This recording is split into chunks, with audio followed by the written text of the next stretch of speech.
Shalom Aleichem mes chers amis, Shavua Tov ou Mazal Tov. Alors vous savez qu'il y a un principe qui dit En Mukdam Uhar Torah. Il n'y a pas dans la Torah d'ordre chronologique.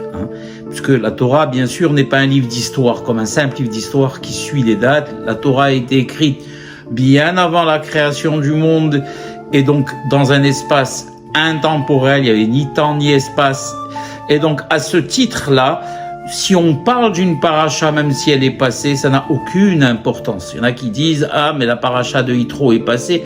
L'essentiel étant ce que cette paracha nous amène comme message. Et moi, je vais me concentrer sur ce personnage extraordinaire qui est Yitro, qui nous apprend beaucoup de choses, même en 2025. Et vous allez le voir, Be'ezat Hashem ou Bishurato. Déjà, qui était Yitro? Yitro était bien sûr le beau-père de Moshe Rabbeinu, puisqu'il a épousé, il a donné sa fille Itzipora à Moshe alav shalom.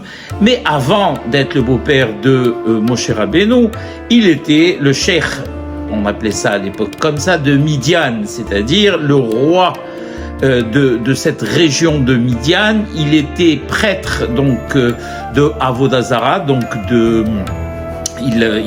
culte d'idole. Il ne croyait absolument pas en Dieu, comme toute cette région-là. Et il a décidé, en s'interrogeant, en travaillant honnêtement, et c'est ce que, vraiment, c'est la chose qui m'attire le plus en ce personnage extraordinaire, cette honnêteté intellectuelle. C'est-à-dire que, vous savez, beaucoup de personnes ne veulent pas reconnaître qu'elles se sont trompées. Elles arrivent, et très souvent, quand elles arrivent à la fleur de l'âge, là, c'est encore beaucoup plus difficile. C'est ça que les Hachamim disent « Reshaim afilo befitho shel geinam » l'omeshamim dera, c'est-à-dire que les Reshaim, donc les impies, où on va étendre ça aux gens têtus, aux gens qui ne veulent pas accepter, qui se sont trompés, même quand on leur montre la porte de l'enfer, eh bien, ils restent toujours collés à leurs idées, à leurs premières idées. Yitro, à la différence, lui est quelqu'un d'honnête, un intellectuel qui, par un raisonnement empirique, a éliminé tous les cultes auxquels il avait adhéré et auxquels il s'était adonné lui-même, puisqu'il était le cheikh de Midian. Autour de lui, il y avait des dizaines de milliers de personnes qui le suivaient. Imaginez renoncer à tout ce qu'il avait dit jusqu'à aujourd'hui, à tous ces gens-là. D'ailleurs, ce processus avait commencé bien avant la venue de Moshe. On l'apprend au moment où Moshe est arrivé, il s'est sauvé d'Égypte après avoir tué l'Égyptien. Eh bien, il est arrivé donc dans cette oasis où il a vu les filles de Yitro qui s'occupaient du troupeau de leur père. Or, en général, c'est un travail d'homme. Pourquoi? Eh bien, tout simplement parce que déjà, à l'époque, Yitro avait commencé à s'écarter de son entourage, avait commencé à leur dire qu'il y avait un Dieu dans le ciel qui était capable de tout, et donc il avait fait le vide autour de lui. Donc, il ne trouvait plus déjà personne pour s'occuper de son troupeau. Donc, Yitro lui-même n'a pas hésité à tout laisser tomber, à tout oublier, à renoncer à tout en raisonnant, pour adhérer au peuple d'Israël, pour faire partie du peuple élu. Alors, peuple élu, nouveau dans le monde, beaucoup d'antisémitisme. Je vais expliquer ce que c'est que cette notion. Peuple, pour la plupart des antisémites, peuple élu veut dire un peuple qui se place au-dessus de tout. Et donc, qui est suffisant, comme l'avait dit le général de Gaulle, qui est suffisant et qui se sent supérieur à tout le monde. C'est complètement faux. Peuple élu, comme veut le dire le mot élu, élection, comment on élit quelqu'un, eh bien, quand il remplit le maximum de critères qu'on attend de lui. Donc, nous, on a été élus par Akadosh Baruch Hu, tout simplement parce qu'on a accepté le critère qui, aux yeux d'Akadosh Baruch Hu, est le plus important, c'est la Torah d'Israël. Toutes les nations l'ont refusé. Dieu l'avait proposé avant de le proposer à Israël aux autres nations.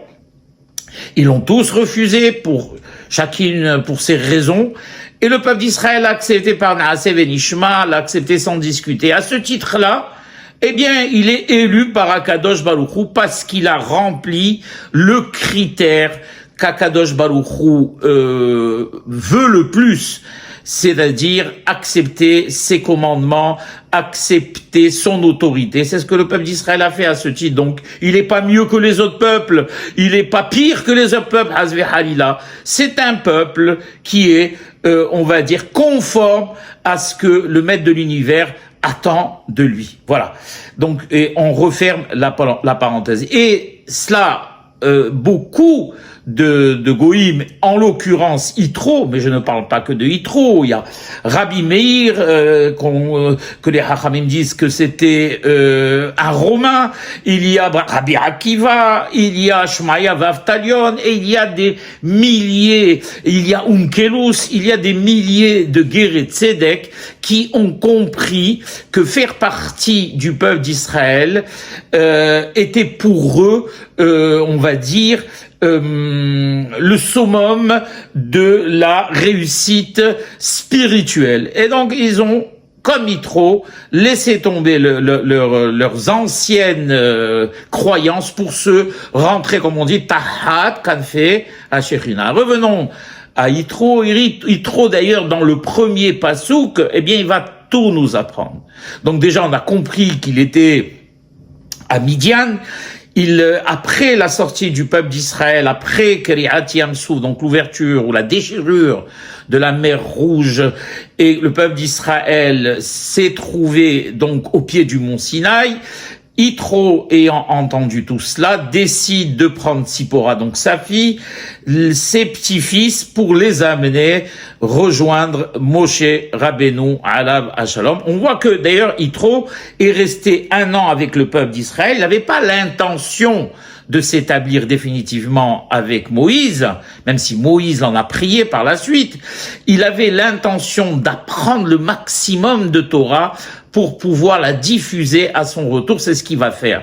Et donc, il prend donc sa fille et ses petits-enfants et ils vont à la rencontre de Moïse dans le désert. Et c'est comme cela que commence la paracha de Yitro. C'est vrai que la paracha Yitro est un petit peu mis à l'écart parce que cette paracha de Yitro, il y a bien sûr l'axe central, ce sont Aseret Adiberot, donc la révélation sinaïtique et les 10 commandements. Mais les 10 commandements et la révélation sinaïtique ne s'arrêtent pas à cette paracha.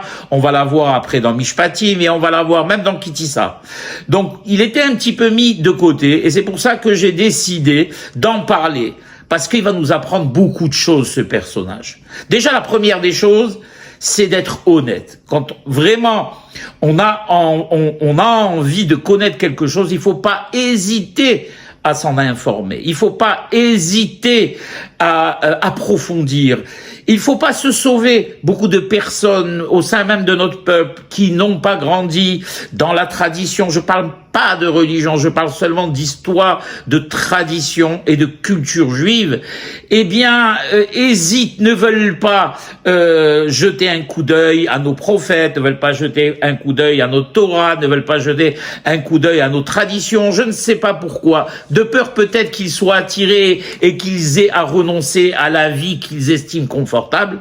Mais quand on est réellement honnête, eh bien, quand on s'intéresse à un sujet n'importe lequel dans la vie de tous les jours, la première des choses qu'on fait, c'est d'aller sur l'ordinateur et de taper sur Google le sujet qui nous intéresse. Eh bien, on peut le faire aussi aujourd'hui. On peut taper sur Google culture juive, on peut taper sur Google tradition juive, on peut taper sur Google fête juive et apprendre sans que cela nous oblige à aller tout de suite à la synagogue ou à mettre les téphilines. N'ayez pas peur. Soyez comme Yitro, soyez curieux. Et surtout, soyez honnête.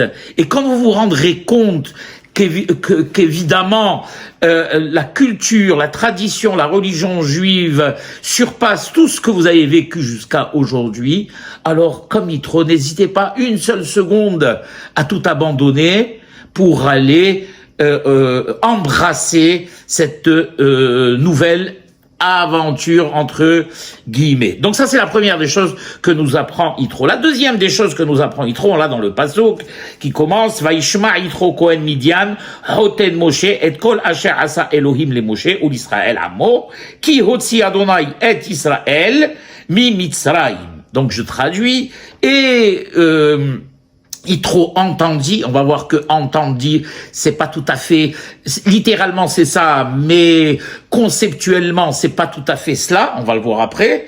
Donc il entendit, donc tous les miracles que Akadosh Baruch Hu avait fait à Bnei Israël à la sortie d'Égypte, et il vint donc rejoindre Moshe comme je l'ai dit en début de cours. Mais Rashi pose une question. Et une question qui va encore nous apprendre quelque chose. La question qu'il pose, c'est Vaishma Moshe et Vaishma, pardon, Yitro et kol asher asa Elohim. Et il dit Rashi, Mashmu'a Shama Uba. Qu'est-ce qu'il a entendu qui l'a fait se déplacer et renoncer à tout? La question est bizarre, puisque Rashi a lu comme nous tous le Passouk. Le Passouk nous explique ce qu'il avait entendu. Il a entendu que tous les miracles avaient fait à Kadosh Baruch Hu au peuple d'Israël, à la sortie d'Égypte. Alors pourquoi Rashi pose la question Mashmo Hashama Uba? Qu'est-ce qu'il a entendu qui l'a fait venir? Déjà, il dit quelque chose d'important, Rashi. Il dit Mashmo Hashama Uba. Il dit pas Mashmoua Shama. Il dit qu'est-ce qu'il a entendu, tout simplement. Il dit qu'est-ce qu'il a entendu et qu'il l'a fait venir. Ça veut dire quoi? Ça veut dire que dans la vie, on peut entendre. Le mot entendre ici veut dire comprendre. Vous voyez, en hébreu, on va dire, en hébreu profond, l'ishmoa, c'est bien sûr écouter, mais l'ishmoa veut dire Vayim shamoa tishme'u et mitzvotai. Quand on le dit dans Kriyat Shema, on dit pas si vous écoutez mes mitzvot, on les a déjà écoutés. Au Har Sinaï, ces mitzvot. Alors, Vayim shamoa tishme'u, ça veut dire et quand vous suivrez à la lettre mes mitzvot, donc quand vous les aurez assimilées, comprises et appliquées, et mitzvotai, c'est la même chose.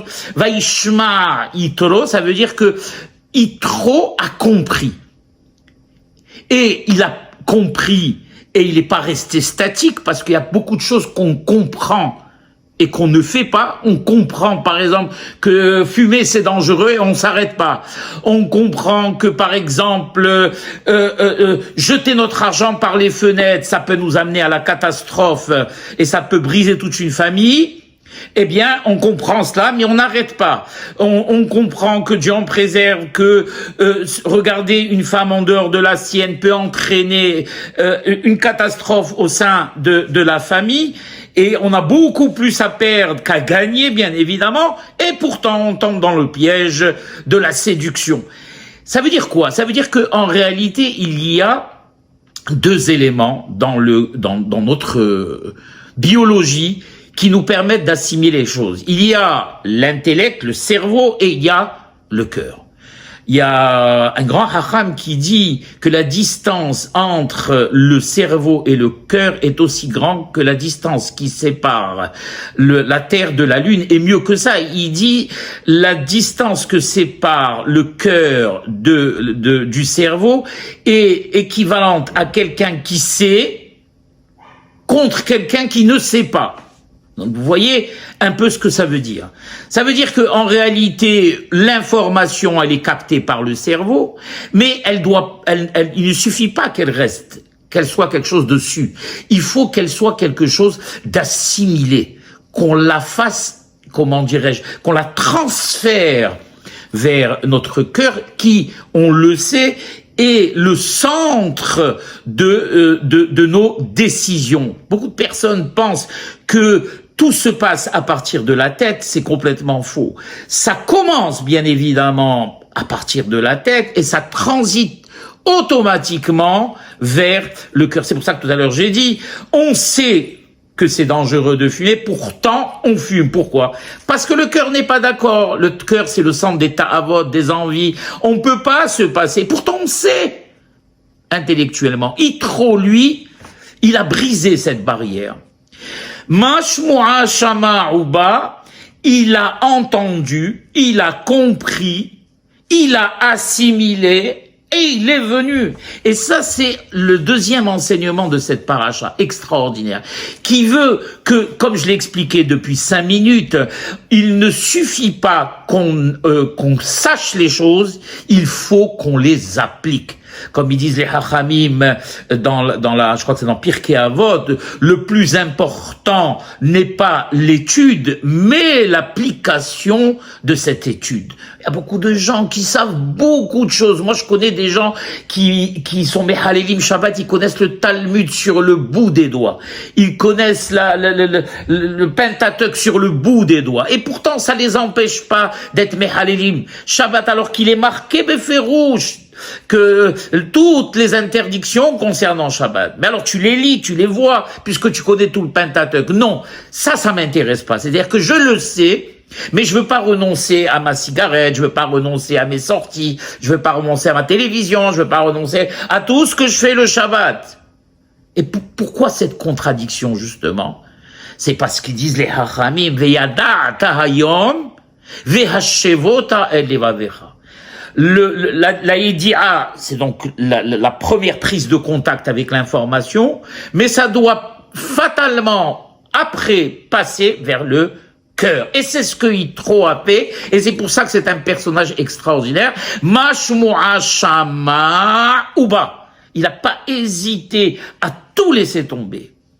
Son statut de roi, son confort, vous imaginez un petit peu dans quel luxe et dans quel confort il vivait, tous ces servants qu'il avait avec lui. Il a laissé tomber ses filles, il a laissé tomber, parce qu'il n'avait pas qu'une fille, il avait plusieurs filles, il a laissé tomber ses troupeaux, il a tout laissé tomber. Et il est allé à la rencontre de la vérité. Voilà la deuxième chose que l'on apprend. Et la troisième chose, et celle-là, à mon sens, c'est la plus importante. Écoutez bien. Rashi continue et il nous dit, Mashmu'a Shama'uba, quels sont les éléments qui l'ont fait venir? Voilà, en réalité, ce que ça veut dire. Pas le fait qu'il ait entendu ce qui s'est passé à la sortie d'Égypte. Ça, tout le monde a entendu. Comme on le dit dans Azyashir Moshe, Shamu'a Mimir Gazun, Hil Ahaz, Yoshve Pelachet, Azniv, Halou, Aloufé, Elom. Tous les peuples de la terre ont entendu. Même Amalek, qui a fait 400 par Saot pour venir combattre Israël. Lui aussi, il a entendu cela. Eh bien, qu'est-ce qui a fait que les deux éléments parmi tous les miracles, il y a eu les 10 plaies d'Égypte, il y a eu la Keriat Yamsouf, etc. Il y a eu plein de miracles. Il y a eu le BR, donc le puits dans le désert. Il y a eu la manne. Qu'est-ce qu'il a décidé à Yitro? Alors Rashi y répond et il dit comme ça. Keriat Yamsouf ou Milhemet Amalek. Deux choses l'ont décidé. Keriat Yamsouf, donc l'ouverture de la mer Rouge, et Milhemet Amalek, et la bataille qu'a eu Israël, Vaïlahem Bene Israël, Vaïlahem Amalek et Bene Israël, Birfidim, donc la bataille qu'a livré Israël et qui a battu Amalek à Refidim. Il y a un midrash qui s'appelle Yalkut Shimoni, qui dit qu'il y a aussi une mahlouquette entre 3 Tanaïm. Les deux ramènent ce que je viens de ramener, donc Milhemet, Amalek et Kriyat Yamsouf. Un troisième ramène Matan Torah. Alors on va s'arrêter pour essayer de comprendre pourquoi ces 3 éléments ont été, on va dire, les catalyseurs de sa décision. Alors, reprenons par le début. La première des choses, c'est quoi? C'est Keriat Yamsouf. Keriat Yamsouf, on sait qu'Am Israël est arrivé, on sait que c'est un grand miracle, on sait que la mer a été ouverte en deux, que le sol est devenu complètement sec, qui s'est même transformé en glace, on va dire, on va pas rentrer dans tous les détails du miracle, que la mer a été ouverte en 12 parties, que tous les phares de Pharaon ont été engloutis, que sur le bord, le rivage de Yamsouf, il y a eu des tonnes et des tonnes d'or qui ont été rejetés par les chars égyptiens et par les soldats égyptiens. Bizat Hayam, ça on le sait, c'est un miracle immense. Mais qu'est-ce qu'il avait de spécial pour Yitro, pour le pousser à venir? Alors vous savez, on va revenir un petit peu en arrière pour parler d'un tzaddik, un grand tzaddik, qui s'appelait Joseph. Joseph, vous savez, a vécu en Égypte, il a été roi pendant 80 ans exactement. Et avant de devenir roi, il a eu beaucoup de problèmes. Il a été jeté en prison à cause de qui? De la femme de Potiphar, donc Potiphar qui était le premier, on va dire, maître égyptien qu'il avait acheté, et parce qu'il était très beau, et donc il avait appris à son service, et Yosef était tellement quelqu'un de juste et de tzaddik qu'on le voyait sur son visage, et Potiphar lui a donné le contrôle de toute la maison, l'intendance de toute la maison. Et il avait une femme, on va dire, une tigresse, d'ailleurs même dans certains Harabim l'appelle Haddov, c'est-à-dire l'ours, étant donné que malheureusement pour elle, Potiphar avait, d'après ce que disent certains Hachamim, des tendances homosexuelles, et donc elle voulait trouver satisfaction auprès de Yosef, qui n'avait que 17 ans, qui était beau, d'une beauté hors norme, et donc elle l'agressait régulièrement, et ça vous connaissez tous l'histoire, et un jour où personne n'était à la maison, elle s'est carrément jetée sur lui, elle lui a dit avoir des rapports avec elle, et lui, tzaddik comme il était, il s'est dégagé en laissant sa veste, ou sa chemise, si vous voulez, sur elle, elle l'avait dans ses mains, et grâce à cette preuve-là, elle l'a fait jeter Yosef en prison. Ils disent les Hachamim, pourquoi Yosef n'a pas laissé une preuve, il s'est incriminé lui-même. Alors on dit que Yosef était tellement juste et tellement tzaddik que pour lui-même 30 secondes de plus aurait pu le mettre en danger spirituellement avec cette femme, et donc il a décidé, même au risque de ce qui va lui arriver par la suite, de tout laisser tomber. Et donc il est rentré en prison, etc. Alors quel est le rapport entre... Vous savez que Yosef avait fait jurer au Ham Israël qu'il le prenne avec lui quand il sortirait d'Égypte, qu'il prenne son cercueil à la sortie d'Égypte. Et ça, Moshe, le tzaddik, Hacham Lev, comme ils disent les Hachamim, lui, au lieu de ramasser, comme tout le monde, les bijoux sur le bord de la mer, eh bien, il cherchait Arono chez Yosef, la sépulture, donc le cercueil de Joseph. Quand il a trouvé ce cercueil de Yosef, il l'a fait transporter pour l'amener comme il l'avait promis en Eretz Israël. Alors il dit comme ça le Midrash. Quand Am Israël est arrivé à côté de la mer Rouge, et Moshe Rabbeinu a étendu son bâton pour ouvrir la mer en deux, la mer n'a pas voulu s'ouvrir. Le Malach HaMemouné, donc l'ange tutélaire de cette mer, a dit non, il n'est pas question, pourquoi veux-tu que je fasse des différences entre le peuple d'Israël, qui est un peuple idolâtre pendant 210 ans, et le peuple égyptien, que tu veux faire mourir à l'intérieur de... Moi, je ne vois pas de différence. Ma elu avdei avodah zara, av elu avdei avodah zara. Alors, dans le magnifique Tehillim de David HaMelech, qu'on lit dans le Hallel, d'ailleurs, à Rosh Chodesh et pendant les fêtes, il y a marqué Hayam Ara'a Vayanos Hayarden Issov Le'ahor. Il y a eu deux ouvertures. La première ouverture, c'est celle de Yamsouf. Qu'est-ce que ça veut dire Hayam Ara'a Vayanos? Le Midrash nous raconte, je vais expliquer. Hayam Anas Mipene Hanas. Ça veut dire quoi? C'est-à-dire que la mer s'est sauvée devant celui qui s'était sauvé. Et qui c'est qui s'est sauvé? Eh bien, c'était Yosef. Donc, dès que la mer, l'ange tutélaire, a vu le cercueil, la sépulture de Joseph, il n'avait plus aucun argument.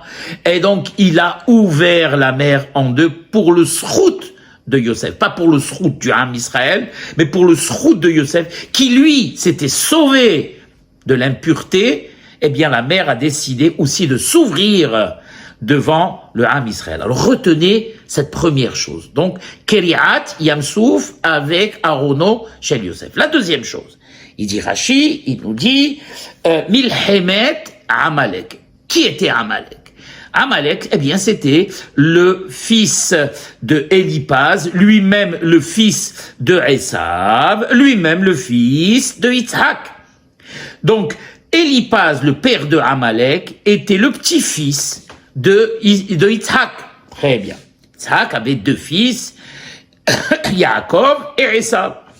Esav va donc donner, si vous voulez, Esav étant l'ancêtre de cette peuplade appelée Amalek, qui, elle, malgré tous les miracles et la toute-puissance du Ham Israël, n'a pas hésité, comme l'ont fait le Hamas d'ailleurs, alors qu'on leur avait rien fait, à faire eux aussi une grande distance, 400 kilomètres, pour s'attaquer à un peuple qui était affaibli, fatigué, auquel, et d'ailleurs Amalek n'a attaché aucune importance au miracle, et on aura l'occasion de parler de Amalek qui est beaucoup plus une peuplade, une chita, on va dire, comment dirais-je, une méthode, que plutôt à l'heure d'aujourd'hui une peuplade, puisqu'on nous ordonne Mahotim Hedzecher Amalek, d'abolir le souvenir de Amalek. Or aujourd'hui, c'est quoi Amalek? En réalité, on en parlera Be'ezat Hashem.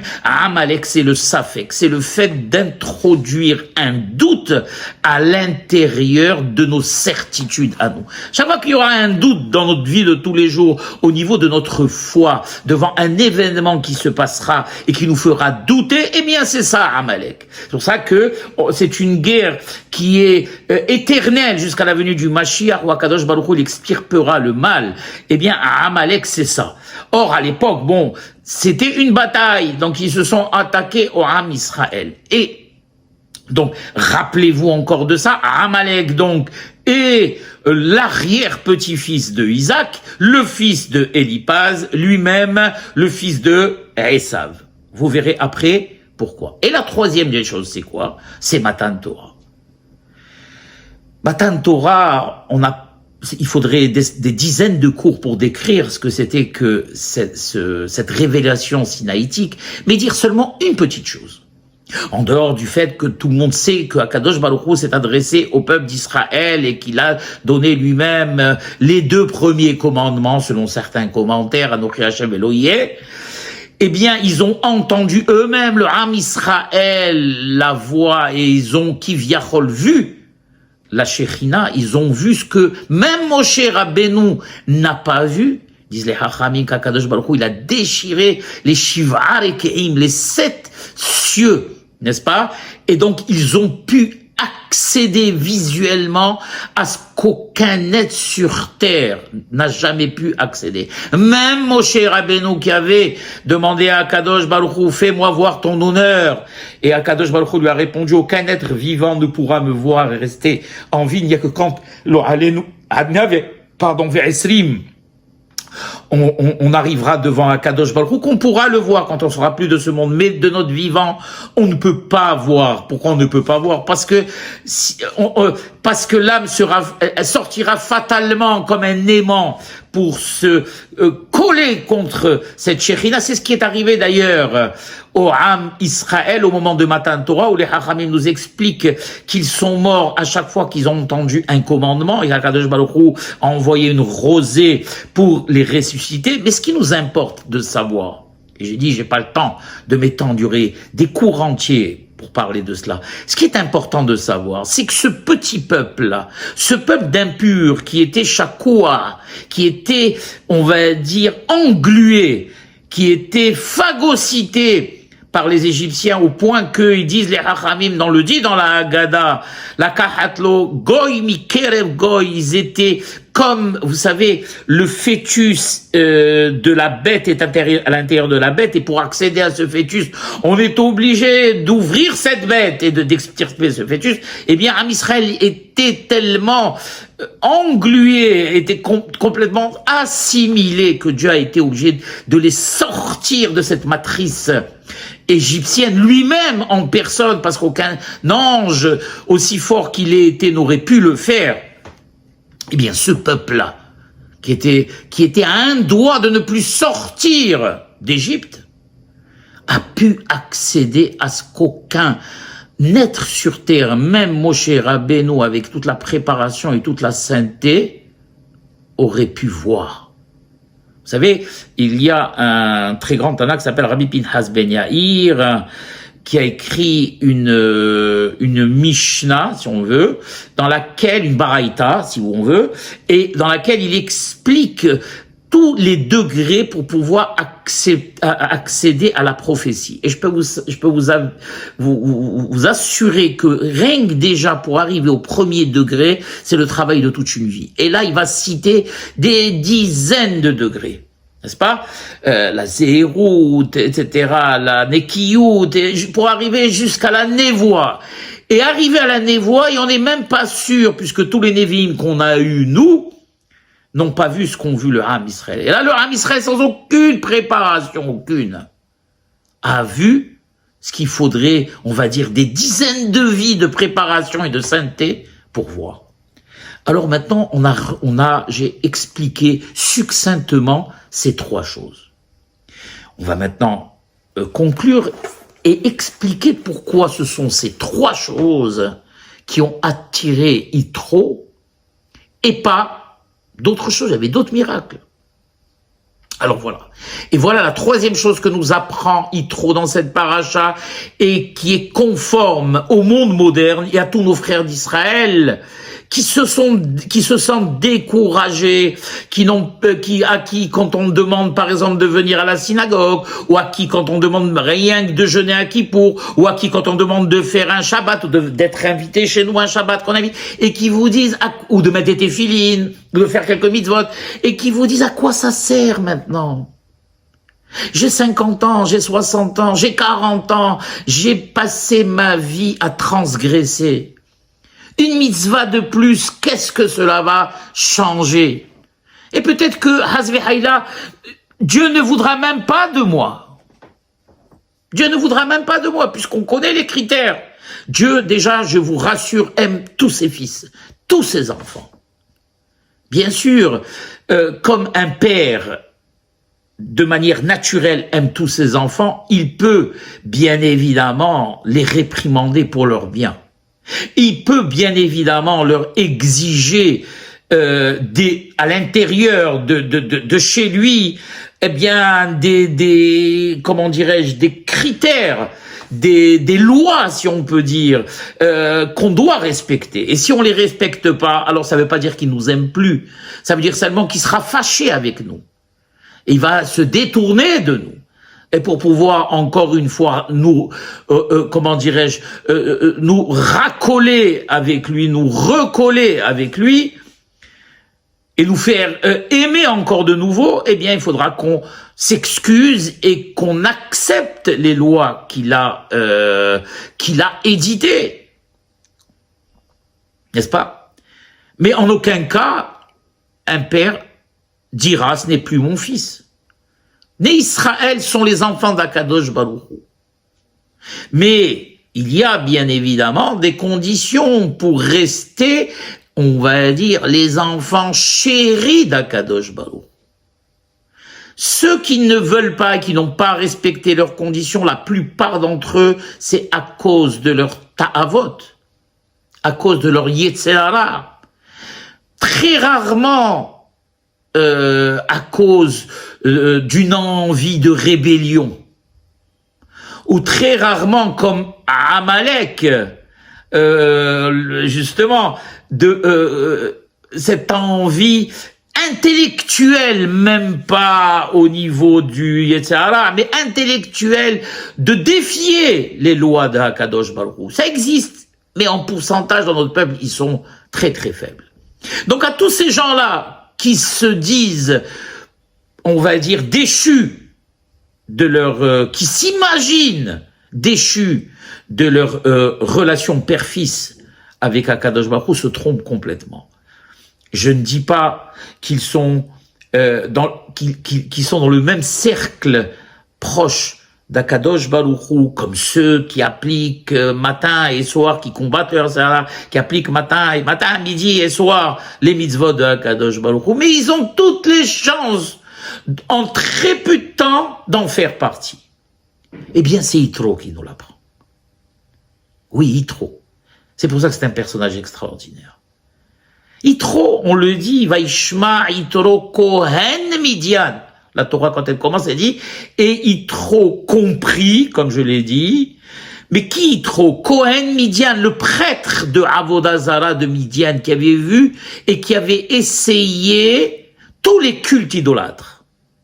On sait qui était Yitro. Pourquoi est-ce que la Torah précise Cohen Midian? Eh bien, c'est pour nous indiquer d'où il est parti, Yitro. Qui c'est qui peut dire aujourd'hui, même la personne la plus loin de la Torah et de Mitzvot, qu'il adore des idoles? Ça n'existe plus, les cultes idolâtres. Alors bien sûr, on pourra philosopher en disant que il y a plusieurs sortes d'idoles. Pas forcément les idoles comme on les connaît, mais d'autres idoles, aimer l'argent à un point qu'on l'adore, aimer je sais pas kiffer, aimer voilà toutes ces choses là, aimer les femmes à un point qu'on en oublie même, qu'on dépense tout notre argent dans cela, aimer le jeu, etc. Bon, c'est des formes d'idoles, mais c'est pas de cela dont elle parle, la Torah. L'idolâtrie, servir, se prosterner, amener des offrandes, même voir, comme à l'époque on faisait, égorger et offrir leurs propres enfants. Ces cultes-là, il les avait tous passés. Donc il vient de l'impureté la plus grande. Et il s'est posé la question. Qu'est-ce qu'il s'est posé comme question? Il a vu la première des choses, c'était quoi? On avait dit au début, Kaliyat Yamsouf. Mais vous vous rappelez de quoi j'ai parlé dans Kaliyat Yamsouf?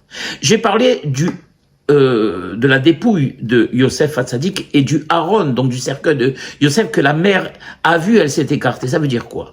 Ça veut dire que le mérite de Yosef a été de s'écarter en risquant de laisser une preuve aux mains de la femme de Potiphar, pour ne pas rester une seule seconde dans l'impureté. Et donc il a réfléchi trop, il dit quoi?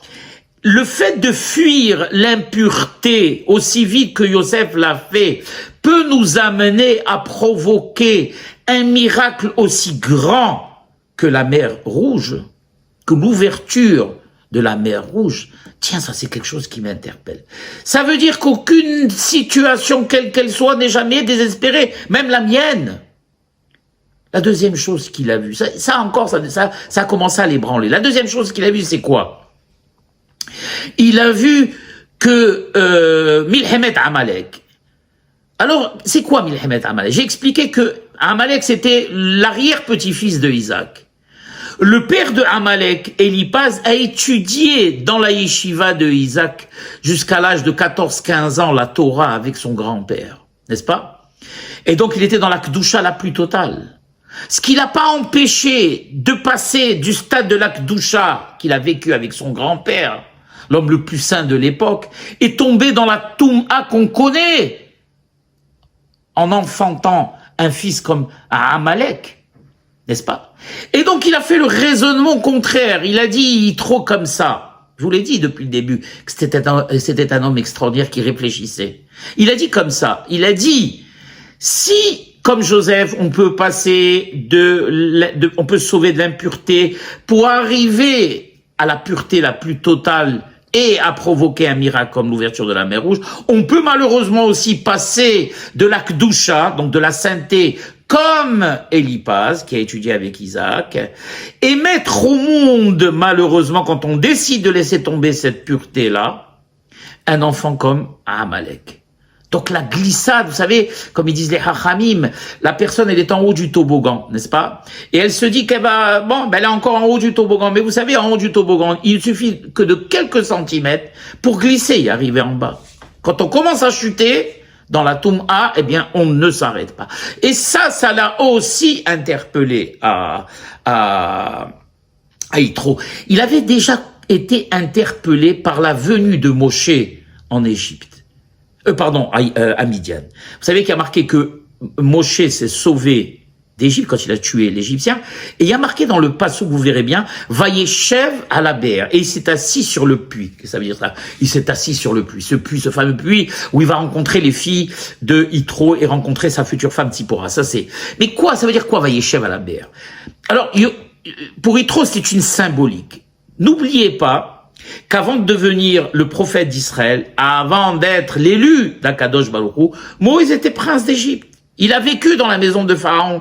Donc, en vivant dans la maison de Pharaon, en n'ayant aucune idée de ses origines à lui, juives, il a participé de gré ou de force à tout ce qui s'y passait au niveau de l'impureté. L'Égypte étant le pays le plus impur et Pharaon qui était à la tête de toutes les impuretés. Et là, Yitro, il dit comme ça.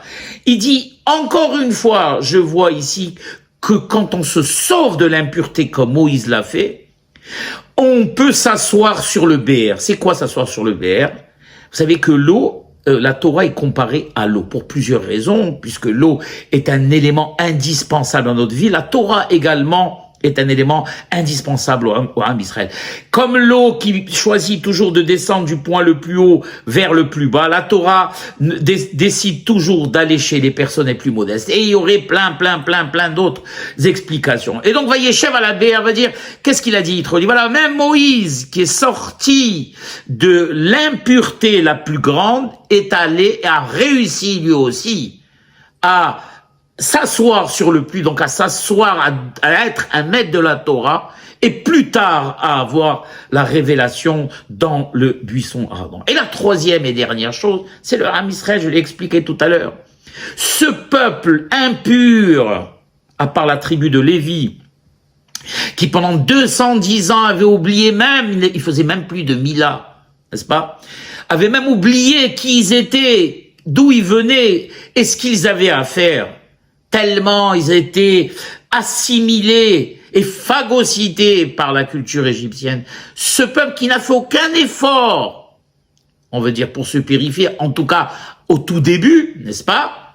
À part peut-être la Mila quand ils sont sortis, la veille de leur sortie d'Égypte. D'ailleurs, il y a marqué Ve'at'erom ve'eria, Akadosh Baruch Hu est obligé qu'il y ait au moins deux mitzvot pour que il puisse les faire sortir. Autrement, lui qui est le maître et le juge suprême, comment il allait expliquer ça à sa cour?